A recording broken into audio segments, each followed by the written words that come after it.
Welcome back to the channel. So today we are doing the 100-mile review of the Adidas Duramo 10. I've now covered more than 100 miles, 160 kilometers in the shoe. It's part of the budget running shoe rotation I'm doing. So let's dive straight in and I'll do my in-depth review of after 100 miles.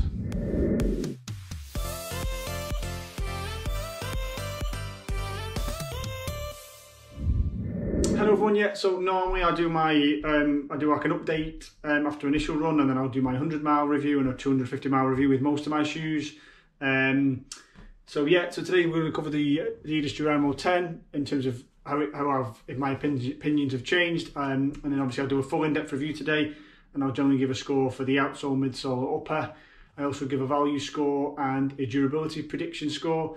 So let's dive straight in. As always with all my reviews, I start with the outsole. It's one of the most important parts of the shoe.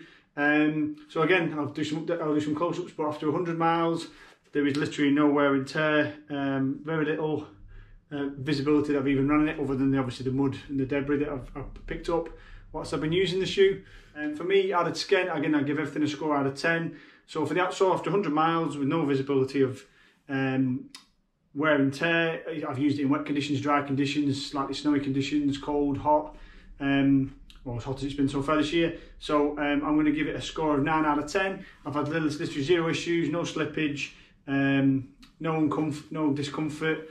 Like I said, no issues with grip, and obviously looking at the durability is going to be pretty good with it. So yeah, so 9 out of 10 for the outsole. Okay, so next we're going to move on to the midsole. When I bought it, I was aware that it was classed as a slightly softer midsole, so predominantly a better shoe for recovery runs, easy runs, etc. And that is pretty much what I've used it for the majority of the mileage I've done with it. I've done the odd kind of bit of fartlek with it and a few blasts of speed. So last week I did a long run, and as part of that long run I did a 1 mile just as fast as I could, and I managed obviously to pick up the pace. It is pretty versatile. It can be used for a range of different things. Yes, it's not a speed shoe. Yes, I wouldn't be using that predominantly for that reason alone. But yeah, overall the midsole comfortable, really nice to run in. I said the geometry of the shoe, which is kind of the midsole and the outsole, it's a really nice rocker feel. You just kind of just roll through your motion pretty quickly. So yeah, overall the midsole again pretty solid. Can do a bit of everything.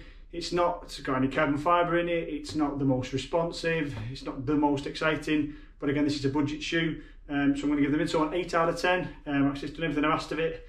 If you put it in its kind of box that it's been placed in, it's predominantly better for recovery runs and easy runs, and it's perfect for that. So again, I can't step marking it down because I'm trying to use it for other purposes. Okay, so quickly moving on now. So it's the upper. Now this is probably the biggest downfall of the shoe. It's made from recycled materials, or partly recycled materials. Not all of the shoe, I don't think, as part of Adidas' push for saving the planet.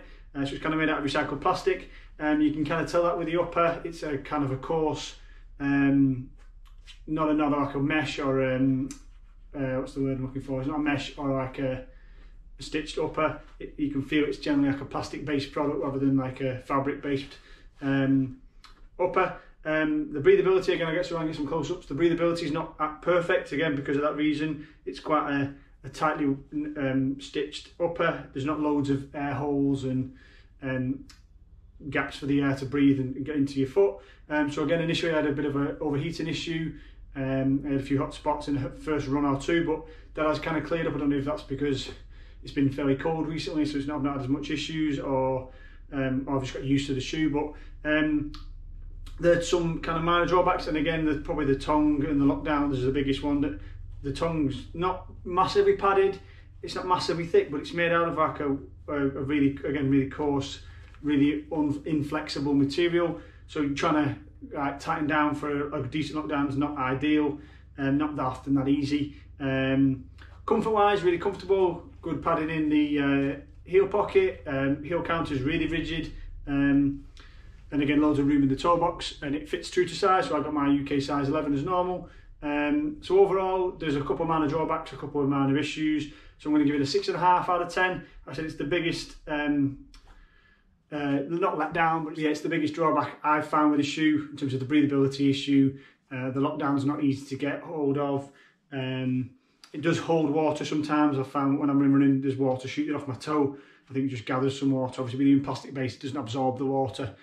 It either lets it get through into the socks or just holds onto it and then it flicks back off when you're running. So they're only minor issues, but again, they are there and they're noticeable compared to other shoes. So 6.5 out of 10 for the upper. Okay, so value wise, I bought these from Sport Shoes. Again, you can probably get them from other retailers. That's just the go-to running shoe website I use. I always find they've got good selection and pretty good prices.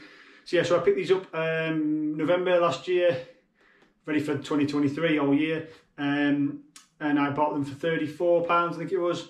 I think they've now been reduced down to 30, so £29.99 they are now. So they're even further reduced than what I paid. So for value, in terms of the use case and the price I paid, so for £34, I never knew what to expect. Again, the whole, this is part of a budget shoe rotation, so I deliberately bought really cheap shoes just to obviously do this kind of test to see how bad or good budget shoes are. So yeah, if you haven't watched any of the previous initial runs or my update I did just last week in terms of an update on all 3 shoes, again, go back and watch those vlogs. They're all in a playlist, running gear review playlist. Yeah, so I bought them. I knew they were budget shoes. I knew they weren't going to be all singing or dancing. They've no carbon plate. They're not a super shoe or anything like a super shoe. They're not got high spec science in them. They're the budget shoes of each of the 3 brands, so they're entry level basically, so you get what you get. However, of all 3 shoes, these have been the most pleasantly surprising.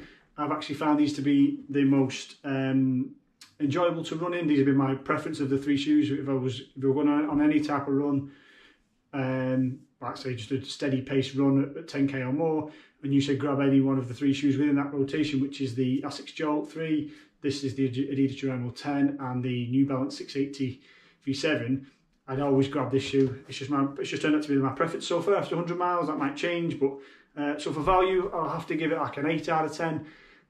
I said they look like they're going to last quite a long time. I'll go into that in a minute with the durability score.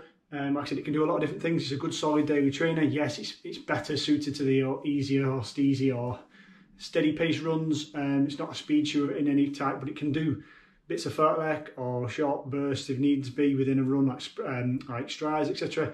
It's just a good solid daily trainer which looks like it's going to last. So yeah, bargain basement price, and it actually pleasantly surprised me in terms of how good it actually is and how nice it feels to run in. So yeah, 8 out of 10 for the value. Okay, so last section now, so just durability. I always like to give a durability prediction, just again, because sometimes in terms of value and shoes, or people are keen on durability. They don't want a shoe that lasts 100, 150 miles and then you have to replace it, because again, that's not particularly great for someone who's got a shoestring budget or haven't got loads of money, surplus money to throw around at shoes.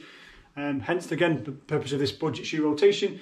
So yeah, so durability wise, again, I kind of predicted this on my update vlog just last week.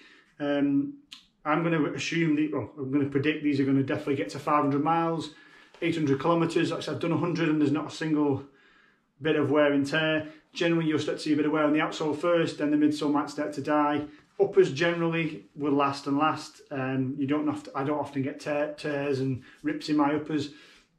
It's generally the wear of the outsole combined with the deadening of the midsole. I've had neither of those two. Yes, I'm only 100 miles in, but again, normally this is a good predictor in terms of how quickly it's going to fall away. The outsole looks like it's going to last, even though it's only a thin veneer and there's not massive lugs. There's good grip, and it does look like it's going to last. So again, this is my prediction with it doing 500 miles plus. I'm going to have to give it like a 9 out of 10 for durability. It looks like it's here to stay. Again, it's a good solid workhorse daily trainer. I can grab it, I can go out, it's going to do everything I need it to do. Chuck it back on the shelf, grab it again the next time, and it's just going to go and go and go for most of the year, probably 12, 18 months, depending on obviously the amount of miles I get in. It's part of a bigger rotation, so I'm not going to be using it all the time. So yeah, so 9 out of 10 for the durability prediction. That's going to do at least 500 miles plus, I'm going to assume. Again, I'll do updates at 250 miles. Once I've done 250 miles in this shoe, and just again, if that's changed and suddenly started to deteriorate quite quick, I'll give everyone an update then. Again, with it being part of a bigger rotation, that might take a couple of weeks, months, etc. to get to that stage, but I will update everyone. So yeah, overall, if my maths is right, it's 40.5 out of 50, so 81%. It's a pretty good score for a shoe that costs £34 in the UK. Is now £30 in the UK. You'd be hard pressed to find another running shoe for that kind of price, which can do a lot of the things that this shoe can do. Like I said, are comparable to the R6 Jolt, and I much prefer this one over that one. Again, I'll do a 100 mile review when I get to 100 miles in that shoe. I'm about 50, 60k off, I think, 40, 50k maybe, so maybe a week or two, and I'll do a 100 mile review on that one for anyone who's interested in that shoe. But yeah, drop in the comments if you've run in this shoe, if you've run in the previous version of the Duramo. This is my first experience of an Adidas shoe. I'm pleasantly surprised. I'll be definitely getting more Adidas shoes in the future as I buy for next year and the year after, etc. But yeah, so drop in the comments if you've run in Adidas before, if you've run the Duramo, what your experiences have been of them. I'm very pleasantly surprised in my first experience. But yeah, I'll wrap that up there. So yeah, good solid day with trainer as an overall summary. Turned out to be my preference of the three so far, even though it's technically half the price of the New Balance 680. Again, it's just, I think sometimes it's just the feel you get within a shoe, kind of the intangibles you can't really put your finger on. But yeah, I really enjoy running this shoe. I'm going to continue to run in it. It's part of the half marathon shoe rotation I'm using at the minute for training for my Chester half marathon in May this year. So yeah, it will continue to be used on a regular basis every week. But yeah, as always, thank you for watching. Hit the subscribe button if you haven't already, and I will see everyone on my week 6, I think I'm on this week, week 6 recap in the next couple of days.